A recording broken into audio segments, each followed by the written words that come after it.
Hello students, welcome to science class. Students, today we are going to start a very interesting lesson of our physics, and the name of this lesson is force and laws of motion. So students, आज हम physics का जो lesson start कर रहे हैं इसका नाम क्या है? Force and laws of motion. तो सबसे पहले हम बात करते हैं कि फोर्स क्या होता है. Students, in simple words, force is the push और पुल ऑफ ए बॉडी. अब फोर्स लगानी है तो मतलब या तो हम किसी बॉडी को अपनी तरफ खींचें या फिर उसे क्या करें, धक्का दें. जैसे अगर हम यहाँ पे देखें तो ये लड़का क्या कर रहा है, इस ब्लॉक्स को धक्का दे रहा है, और यहाँ पे क्या कर रहा है, लड़का इस बॉक्स को खींच रहा है. तो फोर्स क्या हो गया? इन सिंपल वर्ड्स, पुश और पुल ऑफ ए बॉडी. फोर्स क्या है? अगर हम इसको थोड़ा डीपली स्टडी करें तो फोर्स क्या है? Force is a physical quantity. Force क्या है? एक physical quantity that change the state of an object. Means एक ऐसी फिजिकल क्वांटिटी जो ऑब्जेक्ट की स्टेट को चेंज कर सकती है. मींस अगर कोई ऑब्जेक्ट रेस्ट में है तो उसको वो मोशन में ला सकती है, या फिर अगर कोई ऑब्जेक्ट मोशन में है तो उसे किस में ला सकती है? रेस्ट में. ऐसे ही फोर्स क्या कर सकती है? किसी ऑब्जेक्ट की शेप चेंज कर सकती है.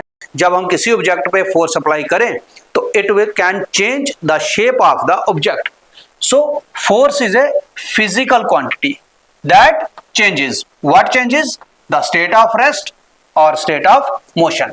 कि ऑब्जेक्ट अगर रेस्ट में है तो it can make the body at rest into motion, और अगर कोई ऑब्जेक्ट मोशन में है तो it can stop a moving body. Change the state of motion और rest, shape and size of an object. No students, तो force क्या है? एक फिजिकल क्वांटिटी जो ऑब्जेक्ट की स्टेट को, उसकी शेप को चेंज कर सकता है. तो स्टेट या शेप को चेंज कैसे कर रहा है? या तो हम उस ऑब्जेक्ट को पुश कर रहे हैं या फिर उसे क्या कर रहे हैं, पुल कर रहे हैं. तो पुश और पुल की वजह से ऑब्जेक्ट की स्टेट में, ऑब्जेक्ट के शेप में या ऑब्जेक्ट के साइज में चेंज आ सकता है. So what a force can? It can stop a moving body. अगर कोई ऑब्जेक्ट चल रहा है, जैसे अगर मान लेते हैं कि एक गोलकीपर खड़ा है, सामने से प्लेयर ने किक लगाई और गोल की तरफ बॉल फेंका, तो क्या किया? गोलकीपर ने बॉल को पकड़ लिया. तो मोशन में आ रहा था, उसने क्या कर दिया? उसको रेस्ट में ले आया, उसको रोक लिया. तो एक चलते हुए ऑब्जेक्ट को, एक मूविंग ऑब्जेक्ट को क्या कर सकते हैं? हम रोक सकते हैं. जैसे आप साइकिल चला रहे हैं तो आप ब्रेक्स अप्लाई कर लीजिए, तो ब्रेक्स के ऊपर फोर्स लगाएंगे तो moving cycle comes to a rest. Then it can move a stationary object. अब जैसे अगर बॉल पड़ी हुई है तो प्लेयर आता है, उस बॉल को किक करता है, तो किक करने पे क्या होगा? बॉल रेस्ट पे थी, रेस्ट से किसमें आ गई? मोशन में आ गई. तो force can stop a moving body and force can set a body at rest into motion. Then slow down or increase the speed of an object. अब ऑब्जेक्ट की स्पीड को कम या ज्यादा भी कर सकते हैं. अब जैसे अगर हम साइकिल की बात करें तो आप पैडल्स के ऊपर फोर्स बढ़ा दो तो क्या होगा? साइकिल तेज चलेगी. और अगर हम ब्रेक्स के ऊपर फोर्स बढ़ा देते हैं तो स्पीड क्या हो जाती है? कम हो जाती है, वो रुक जाता है. तो हम क्या कर सकते हैं? हम ऑब्जेक्ट की स्पीड को अप भी कर सकते हैं और उसे स्लो डाउन भी कर सकते हैं. तो वी कैन इंक्रीज और decrease the speed of an object. Moreover we can also change the direction of motion. We can also change the direction of motion of an object. हम direction of motion को भी change कर सकते हैं force लगा के. जैसे cricket में बॉलर ने बॉल फेंकी किसकी तरफ? बैट्समैन की तरफ. बैट्समैन ने फोर्स लगाई, उसने किसी और की तरफ डायरेक्शन, उसने किसी और डायरेक्शन में बॉल फेंक दिया, तो क्या हुआ? डायरेक्शन चेंज हो गई. जैसे आप साइकिल चला रहे हैं, आपने हैंडल पे फोर्स लगाई, इधर को मोड़ दिया, तो फोर्स लगाने से हमने क्या कर दिया? डायरेक्शन ऑफ मोशन चेंज कर दिया. तो फोर्स क्या कर रही है? डायरेक्शन ऑफ मोशन भी चेंज कर सकती है. जैसे यहाँ पे फुटबॉल, प्लेयर ने, एक ने किक किया, बॉल उधर गया, उसने किक लगाई, उधर गया, उसने किसी और तरफ फेंका, तो ultimately force can change the direction of motion of an object and change the shape of an object. Force can change the shape of an object. जैसे यहाँ स्प्रिंग है, आप स्प्रिंग को कंप्रेस कर रहे हैं, उसको प्रेस कर रहे हैं, तो शेप उसकी चेंज हो गई. या फिर आपने उसे खींच दिया तो शेप उसकी क्या हो गई? चेंज हो गई. लेंथ कम हो गई, लेंथ बढ़ गई, तो शेप चेंज हो रही है. या फिर जैसे ये यहाँ पे स्पंज है, इसको आप प्रेस करो तो क्या होगा? Shape change. या आपके घरों में मदर जब डफ से रोटी बनाती हैं, आटे का पेड़ा बनाया और पेड़े से चपाती बनाई, तो उसके ऊपर क्या कर रहे हैं? फोर्स लगा रहे हैं, तो फोर्स से क्या हो रही है? उसकी शेप चेंज हो रही है. या जब सुबह उठ के हम ब्रश करते हैं तो हम पेस्ट को प्रेस करते हैं, उसे स्क्वीज करते हैं तो शेप क्या हो रही है, चेंज हो रही है। तो force can change the shape of an object. So students, these are the effects of the force. क्या इफेक्ट आगे? It can stop a moving body, it can set a body at rest into motion, that is it can move a stationary object, it can change the direction of motion of an object, force can decrease or increase the speed of an object, and force can change the shape of the object. So whenever we apply force on some object, there may be the one or the other change. तो इसमें से कोई ना कोई change वहां पे होगी, चाहे वो स्टेट में चेंज आए या फिर उसकी शेप या साइज में चेंज आए। एंड स्टूडेंट्स, जो SI यूनिट है फोर्स का, ये आपने याद रखना है, SI unit of force. Force हम किस में मेजर करते हैं? वो मेजर करते हैं हम किस में? न्यूटन में। जैसे मास को हम किलोग्राम में मेजर करते हैं, स्पीड को मीटर पर सेकंड में मेजर करते हैं, तो फोर्स का जो यूनिट है SI, standard international unit, SI unit क्या है? न्यूटन।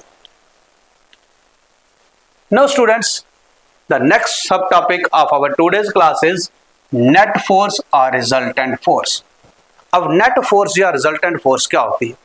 net force या resultant force है total forces acting on a body, कि किसी भी बॉडी के ऊपर कितनी फोर्स एक्ट कर रही है, जितनी भी फोर्सेस एक्ट कर रही हैं उन सब का सम, उसे हम क्या कहते हैं? नेट फोर्स और रिजल्टेंट फोर्स।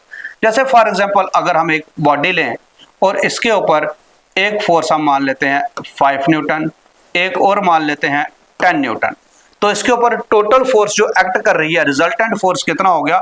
टोटल फोर्स जो एक्ट कर रही है that is 5 newton plus 10 newton, वो क्या हो गया? 15 न्यूटन।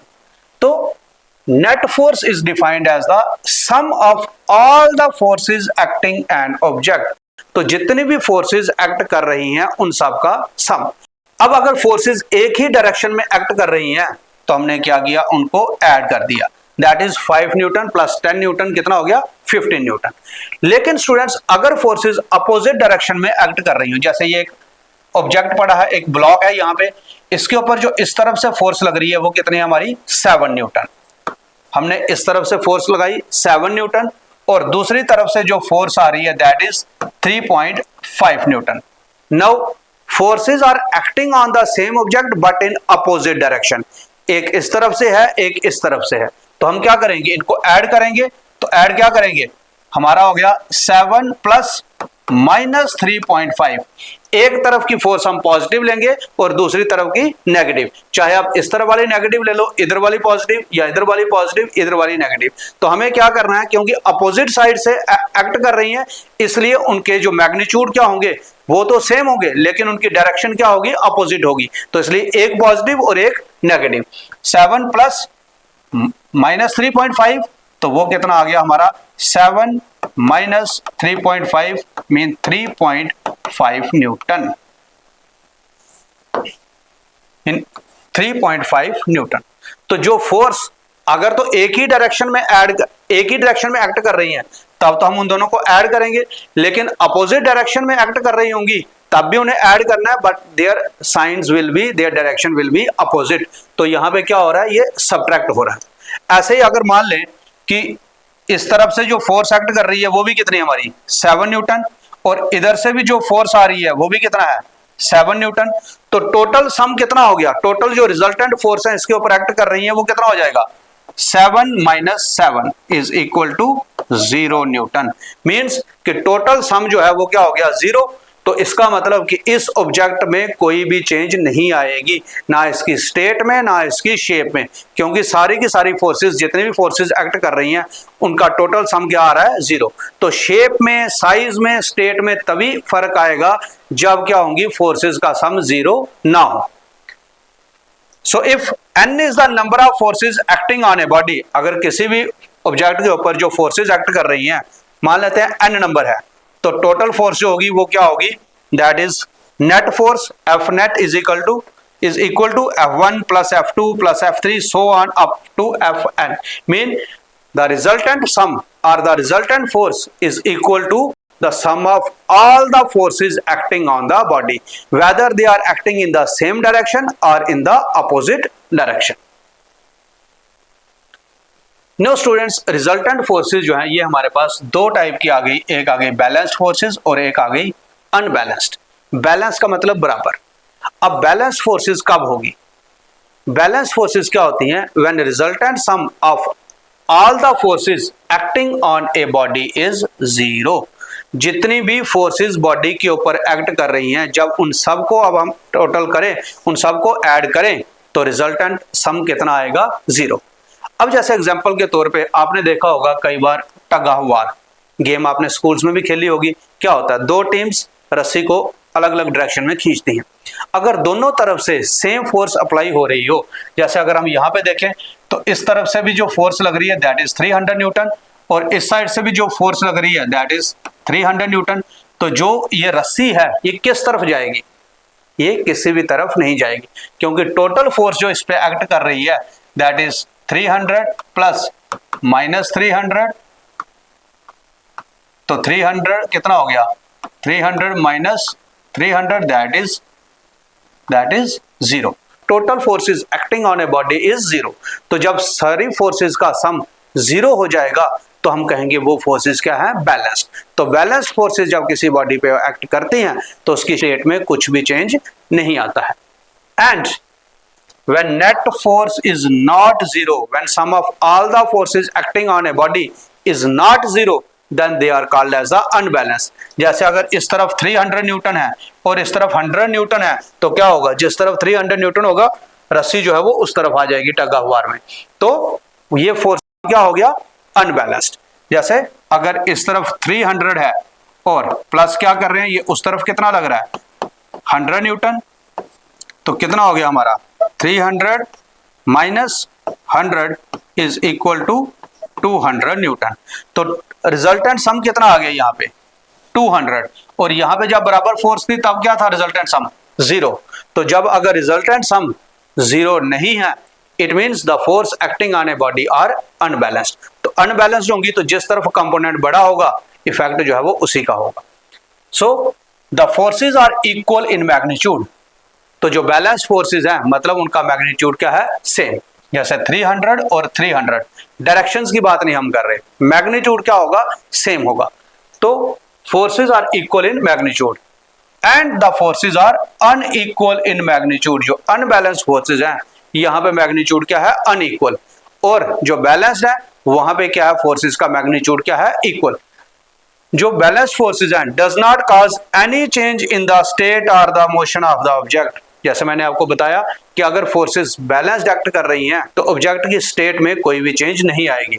लेकिन अगर अनबैलेंस्ड फोर्सेस हैं then they will bring some change in the state of the object. तो बैलेंस्ड फोर्सेस क्या हो गई? When the resultant sum of all the forces acting on a body is zero they will not bring any change in the state of the object. And if the resultant sum of all the forces acting on a body is not zero, then they are unbalanced and they will bring some changes in the state of the object. Now students, the very important topic of our today's class, and what this topic is Newton's first law of motion। Newton के बारे में आप जानते हैं, sir Isaac Newton. तो इन्होंने बहुत सारे लॉ दिए। तो आज जो हमारी इस क्लास में जो हम इस लेसन में स्टडी करेंगे वो हम स्टडी करेंगे लॉज ऑफ मोशन। तो लॉज ऑफ मोशन में आज का जो हमारा पहला लॉ है वो क्या है? First law of motion. अब न्यूटन का फर्स्ट लॉ क्या कहता है?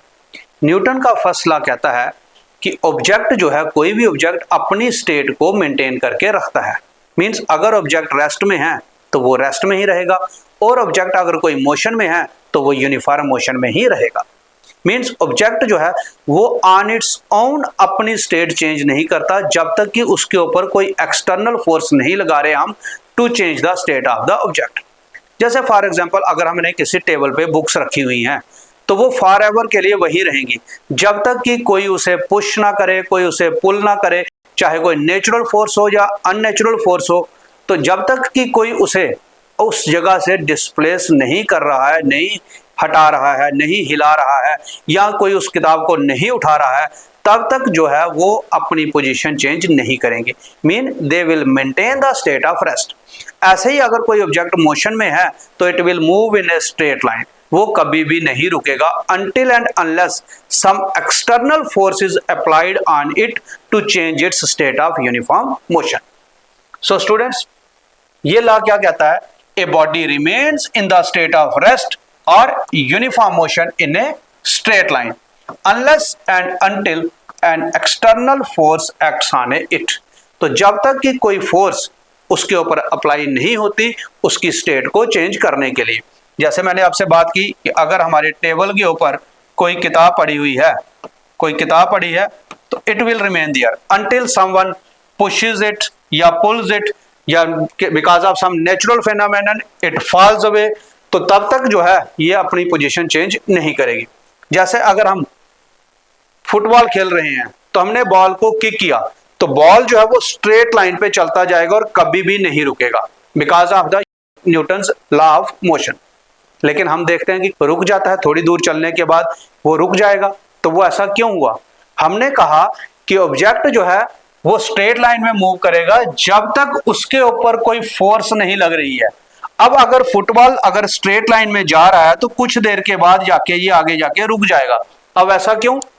तो यहां पे क्या हो रहा है, फोर्स लग रही है, हमें तो दिख रहा है कि कोई इसको रोक नहीं रहा है, लेकिन वो फोर्स कौन सी है? वो फोर्स है फ्रिक्शनल फोर्स। कौन सी फोर्स है? Frictional force. किस बीच में? इस बॉल और अर्थ के बीच में, जिस सरफेस के ऊपर ये मूव कर रहा है। तो फ्रिक्शनल फोर्स क्या होती है? अपोजिंग फोर्स, जो ऑब्जेक्ट के मोशन को रोकती है।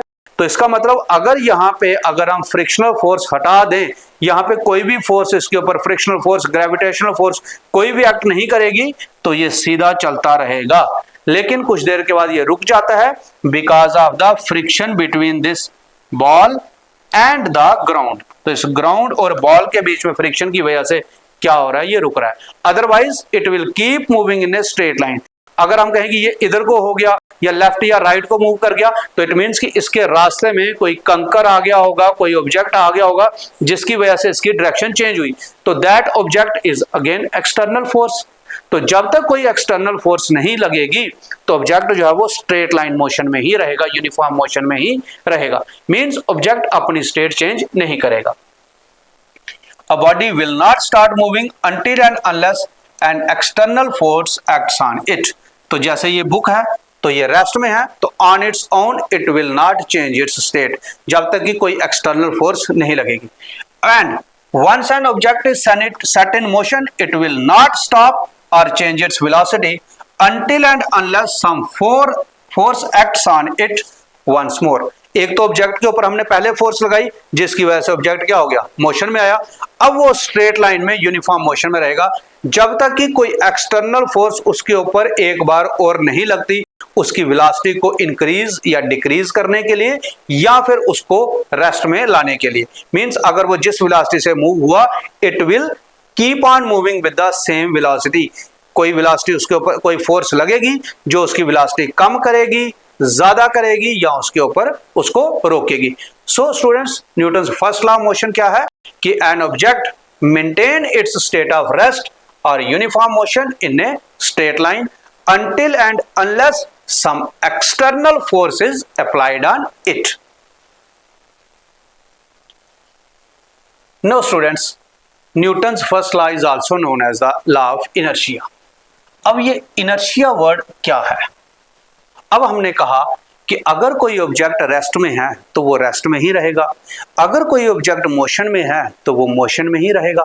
इसका मतलब कि उस ऑब्जेक्ट की अपनी एक टेंडेंसी है टू मेंटेन इट्स स्टेट, या हम कहें inability to change its state, कि वो अपनी स्टेट को चेंज नहीं कर पा रहा है, या फिर कहें कि उसकी एबिलिटी अपनी स्टेट को मेंटेन कर रहा है।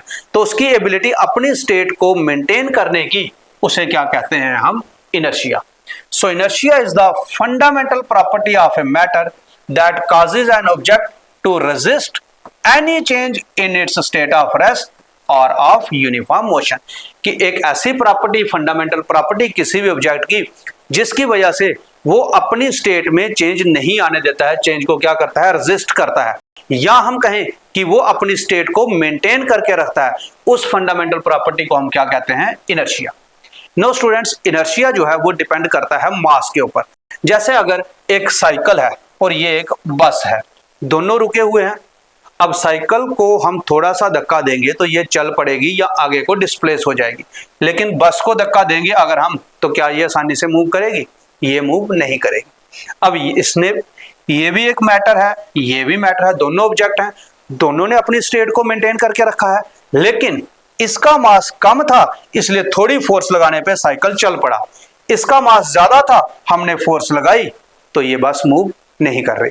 इसका मतलब कि जितना ज्यादा मास इनर्शिया उतना ही ज्यादा, more is the mass more will be the inertia. तो इनर्शिया क्या है? अपनी स्टेट को मेंटेन करना। ऐसे अगर साइकिल चलती हुई आ रही है तो हम आगे से फोर्स लगाएं तो उसे रोक सकते हैं, लेकिन अगर बस चलती हुई आ रही है तो हम उसे हाथ से रोकने की कोशिश करेंगे तो वो नहीं रुकेगी, क्योंकि बस का मास क्या है? बहुत ज्यादा है। तो more is the mass more will be the inertia.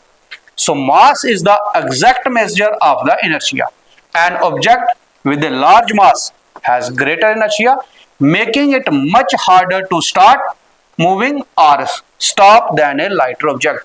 तो अगर कोई ऑब्जेक्ट का मास ज्यादा है तो उसे रेस्ट से मोशन लाना भी आसान नहीं है, और मूविंग ऑब्जेक्ट को मास जिसका मास ज्यादा है उस मूविंग ऑब्जेक्ट को रेस्ट में लाना भी आसान नहीं है, क्योंकि उनका मास क्या है? ज्यादा है। अगर जैसे हम पहाड़ी पे चल रहे हो तो ऊपर से एक छोटा सा कंकर गिरता हुआ है तो अगर उसका मास कम है हम जल्दी से उसे रोक सकते हैं, लेकिन अगर बड़ा सा कोई पत्थर आ रहा है तो हम उसे आसानी से नहीं रोक सकते। क्यों? क्योंकि पत्थर का मास जो है, जब बड़ा पत्थर आ रहा है उसका मास ज्यादा है तो उसका इनर्शिया भी ज्यादा है, तो इसलिए उसने अपनी स्टेट को, मोशन वाली को मेंटेन ज्यादा करके रखा है। तो हम फोर्स लगाएंगे तो हम उसके स्टेट को जल्दी से चेंज नहीं कर पा रहे क्योंकि उसका मास ज्यादा है। लेकिन एक छोटा कंकर आ रहा था, उसका मास कम था, हमने उसको मूविंग स्टोन को रोक दिया, मतलब मोशन से किस में ले आए? रेस्ट में। क्यों ले आए? क्योंकि उसका मास क्या है? कम है। तो जितना ज्यादा ऑब्जेक्ट का मास होता है उसका इनर्शिया भी क्या होता है? उतना ही ज्यादा। नो स्टूडेंट्स, इनर्शिया की भी कुछ टाइप हैं, क्योंकि हमने पढ़ा न्यूटन के फर्स्ट लॉ में कि वो अपनी स्टेट को मेंटेन करके रख रहा है रेस्ट की या मोशन की, तो इसलिए उसी के बेस के ऊपर पहला आ गया हमारा इनर्शिया ऑफ रेस्ट। तो रेस्ट का मतलब क्या हो गया? इनर्शिया ऑफ रेस्ट का मतलब हो गया कि ऑब्जेक्ट ने अपनी रेस्ट की स्टेट को मेंटेन करके रखा है, उसके अंदर टेंडेंसी है to maintain its state of rest, या कहें कि उसके अंदर टेंडेंसी है to resist any change in its state of rest, कि वो अपनी रेस्ट वाली स्टेट को चेंज नहीं होने दे रहा है। तो inertia of rest of an object, its natural tendency to resist any change to its stationary state, means कि जो अगर कोई ऑब्जेक्ट रेस्ट में है तो उसने अपनी स्टेट को मेंटेन करके रखा है, उस टेंडेंसी को, उस एबिलिटी को हमने क्या कहते हैं? उस एबिलिटी को हम क्या कहते हैं? Inertia of rest. मीन्स कि उसके अंदर टेंडेंसी है कि वो अपनी स्टेट को चेंज नहीं होने दे रहा है, कोई भी चेंज को वो क्या कर रहा है? रेजिस्ट कर रहा है। That tendency is called as the inertia of rest. So an object at rest will stay at rest until and unless an outside force compels it to move, कि जब कोई फोर्स इतनी ज्यादा, जब तक कोई इतनी ज्यादा फोर्स ना लगे कि वो अपनी स्टेट को चेंज करे, तब तक हम कहेंगे कि उसने अपनी स्टेट को क्या करके रखा है? ऑब्जेक्ट ने मेंटेन करके रखा है। तो that tendency of an object और that ability of an object to maintain its state of rest is called as the inertia of rest. No students, for example, when a bus starts suddenly, passengers fall backward because the lower body moves with the bus but the upper body tends to stay at the rest. Students, आपने भी कभी देखा होगा जब हम कभी बस में बैठे होते हैं, जब जगदम बस स्टार्ट होती है तो हम क्या लगता है? ऐसे हमें पीछे को झटका लगता है। या आप कभी किसी स्कूटी के ऊपर, बाइक के ऊपर बैठे होंगे तो जब जगदम वो स्टार्ट करता है, सडनली स्टार्ट कर देता है, तो हमें क्या लगता है? पीछे को झटका लगता है। अब ऐसा क्यों? क्योंकि जो लोअर पार्ट है, जो बस के या सीट के कांटेक्ट में है, जैसे ही बस स्टार्ट हुई या जैसे ही स्कूटी या मोटरसाइकिल स्टार्ट हुआ तो वो लोअर पार्ट भी क्या आ गया? मोशन में आ गया उसके साथ ही।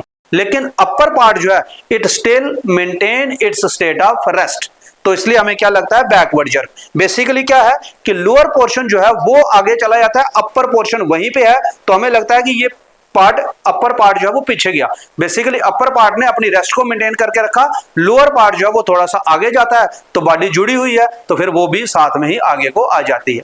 तो अपर पार्ट क्या कर रहा है? It maintains the state of rest. तो अपर, जो लोअर पार्ट था वो मूव करना शुरू कर गया, but upper part tends to stay at the rest. As a result passenger feels backward jerk. तो जैसे ही सडनली होता है, जैसे हम कई बार हम बस में मजे से खड़े होते हैं, जैसे ही बस स्टार्ट होती है तो हमें पीछे को झटका लगता है। वो क्यों? क्योंकि फुट जो है वो हमारे बस के बॉडी के साथ कांटेक्ट में थे। तो जैसे ही बस स्टार्ट हुई तो वो लोअर पोर्शन जो था वो मोशन में आ गया, but upper portion still maintains the state of the rest, इसलिए वो क्या लगती है हमें? Backward jerk. या फिर आप घर में भी ये एक्टिविटी कर सकते हैं। आप एक ग्लास लें, उसके ऊपर एक कार्डबोर्ड रखें, थोड़ा हल्का कार्डबोर्ड, और उस पर रखें कॉइन। जैसे ही आप क्या करेंगे, इस कार्डबोर्ड को एक सडन फोर्स लगाएंगे, फ्लिक करेंगे, तो क्या होगा कि कार्डबोर्ड जो है वो आगे निकल जाएगा और कॉइन जो है वो कहां गिरेगा? गिलास के बीच में। क्यों? क्योंकि हमने जो फोर्स लगाई उसने इस कार्डबोर्ड को क्या कर दिया? रेस्ट से ले आया मोशन में। लेकिन जो इसके ऊपर कॉइन पड़ा हुआ था उसने अभी भी अपनी स्टेट कौन सी मेंटेन करके रखी? रेस्ट की। तो इसलिए वो रेस्ट में होने की वजह से कहां गिरा? गिलास के बीच में। तो coin maintains the state of rest. As a result, it fell into the glass. But on applying force, this card comes into motion. तो रेस्ट से वो मोशन में आ गया और कॉइन ने अपनी स्टेट को मेंटेन करके रखा। देन स्टूडेंट्स, आपने कई बार देखा होगा, जैसे आप कभी किसी पेड़ के नीचे जाएं, कभी अमरूद के या आम के पेड़ के नीचे, तो हमें लगता है कि ये पेड़ थोड़ा कमजोर है, हम उसे जोर जोर से हिलाते हैं। जैसे हिलाते हैं तो फल, जो पका हुआ फल होता है वो नीचे गिर जाता है, कोई पत्ते नीचे गिर जाते हैं। तो वो ऐसा क्यों होता है? क्योंकि जब हम किसी पेड़ को हिलाते हैं तो क्या होता है कि उसकी ब्रांच वो किस में आ जाती है? मोशन में। लेकिन जो फ्रूट नीचे लगा हुआ है, अब ब्रांच मोशन में आ गई तो ये गई, और फ्रूट जो था वो अपनी स्टेट को, रेस्ट वाली स्टेट को मेंटेन करके रखा और नीचे गिर गया। तो when we shake a branch, when we shake a tree, तो फ्रूट जो है वो क्या हो जाता है? Detach when we shake the branch of a tree. तो जैसे ही हम किसी पेड़ को हिलाते हैं, अगर हमारी इतनी ताकत हो कि पेड़ को हिलाएं या किसी टहनी को हिलाएं, तो क्या होता है कि फ्रूट या लीव्स जो है वो नीचे गिर जाते हैं। बिकॉज ट्री या branch comes into motion, but fruit और leaves they maintain the state of rest. As a result they fall vertically downward. ऐसे ही एक carpet is beaten with a stick, तो जो डस्ट पार्टिकल है, डस्ट जो है वो क्या होती है? Fall downward, vertically downward. अब जैसे ये मैट है, हमने क्या किया? इसको डंडे से पीटा, हमें लगा कि इसमें बड़ी डस्ट हो गई है।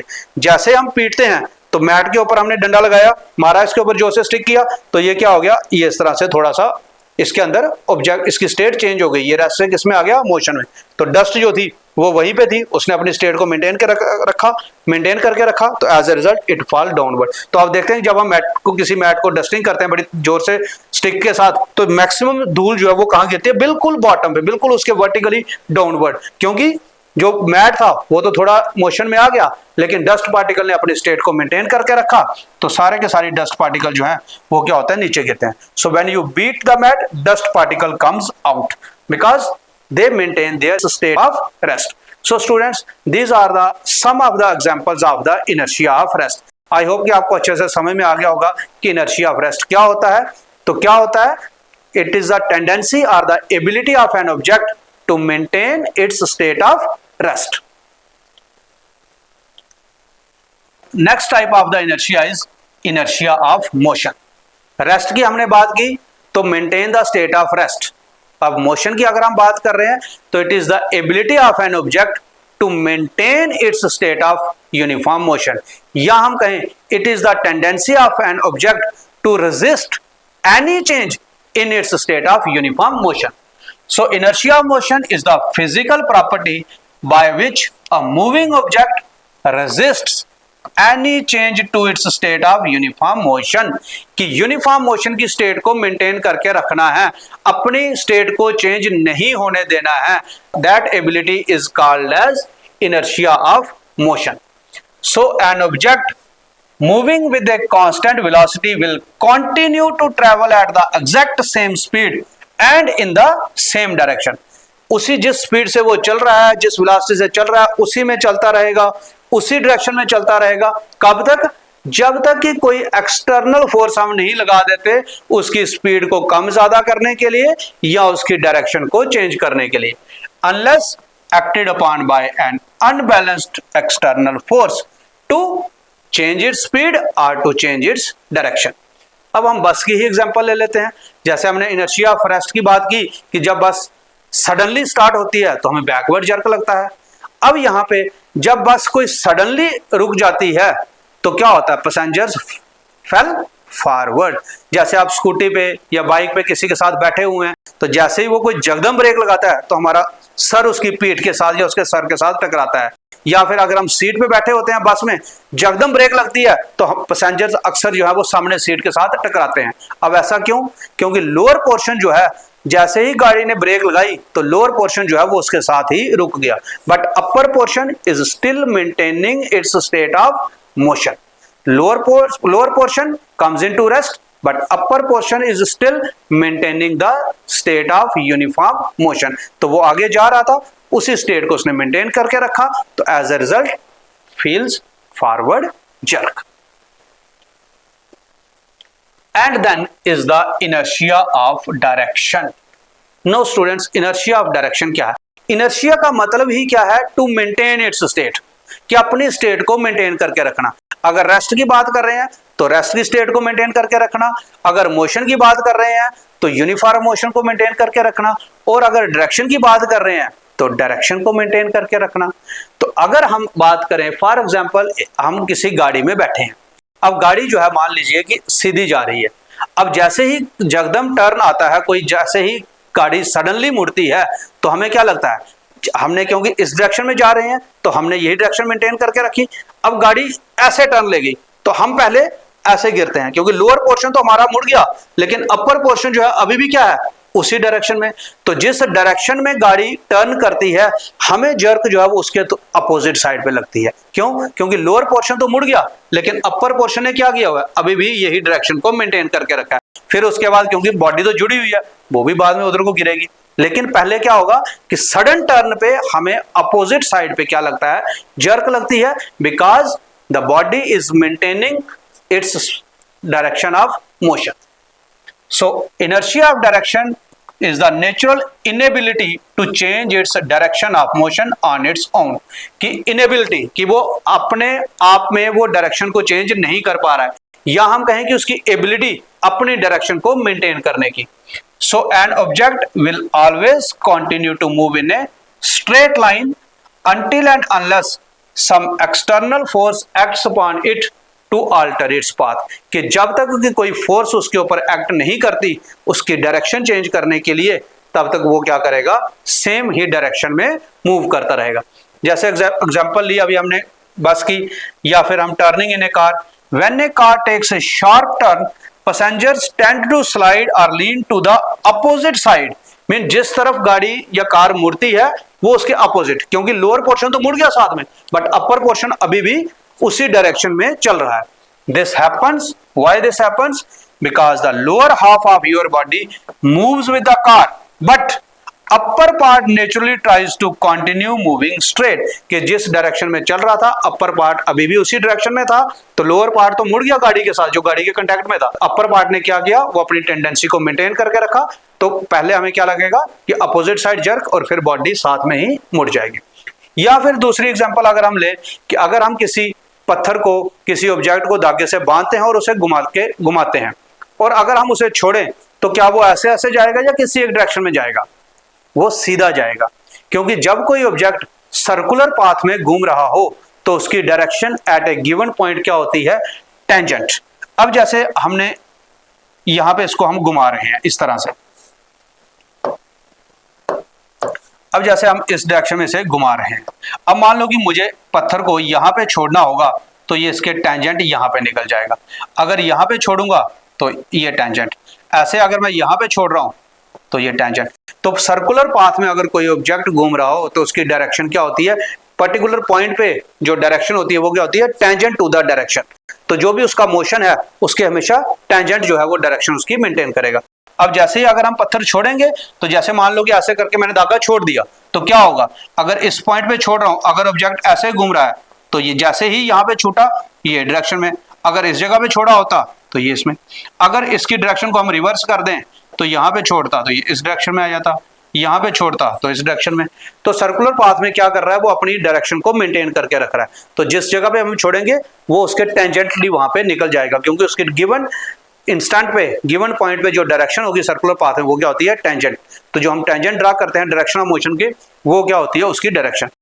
If you tie a stone to a string and whirl it in circular path, then string suddenly breaks, the stone flies in a straight line tangential to the circle rather than continuing to curve।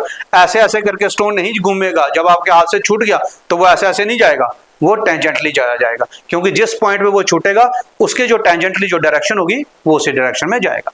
So objects they maintain their state. तो first law of motion क्या कहता है, an object will maintain its state of rest or of uniform motion until and unless some external force is applied on it. So students, this is all about our today's class. I hope कि Newton का first law आपको अच्छे से समझ में आ गया होगा, और हमने कुछ एग्जांपल्स भी डिस्कस की जिसके मदद से हमने देखा कोई भी ऑब्जेक्ट जो है वो अपनी स्टेट को मेंटेन करके रखता है, whether it is a state of rest or of uniform motion until and unless some external force is applied on it. So students, this is all about our today's class. इसके बाद हम अपनी next class में next topic के साथ मिलेंगे. So till then, stay connected, stay happy. Thank you so much.